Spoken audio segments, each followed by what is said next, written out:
Andito tayo ngayon sa may Tanah Merah mga ka-OFW kasi papunta tayo ng Expo. Sabi kasi nila meron daw magagandang sale doon na binibenta. So check natin kung ano yung maaabutan natin doon, okay? So andito na yung trend.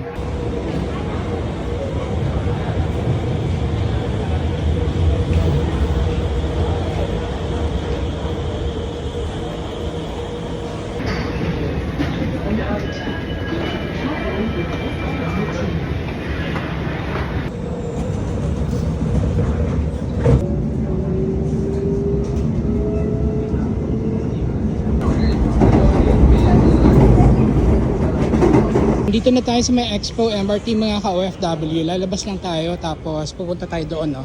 Dito. Ang totoo niya, nakapunta na ako dito, no? Nung nagkaroon ng NAS Daily Seminar. So dito sa Expo. So ngayon, iba yung pupuntahan natin ngayon. Okay, pasok tayo dito. Alright, pagpasok mo kaagad, makikita mo na medyo malaki talaga tong place na to. Pero merong mga meeting rooms dito na pwede nating tingnan. But I guess wala dito yung sale ng mga sapatos, ng mga damit na hinahanap natin. So diretso tayo dito.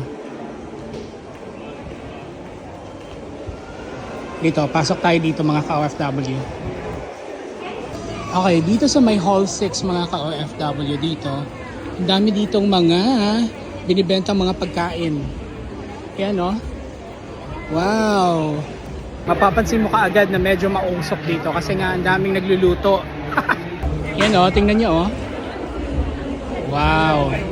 Ang laki nito mga ka-OFW pero parang napansin ko, halos karamihan dito mga kaibigan nating mga Malaysians ang merong mga stalls dito na nagbebenta ng pagkain.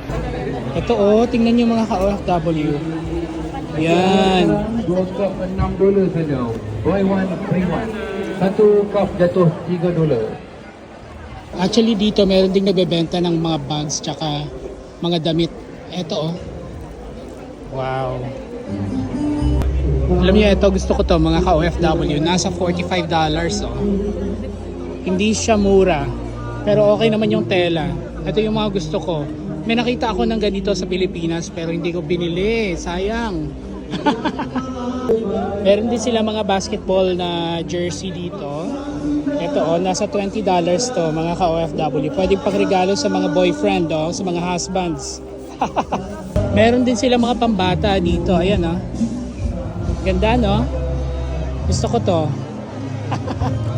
Wow. Ito din. Ganda.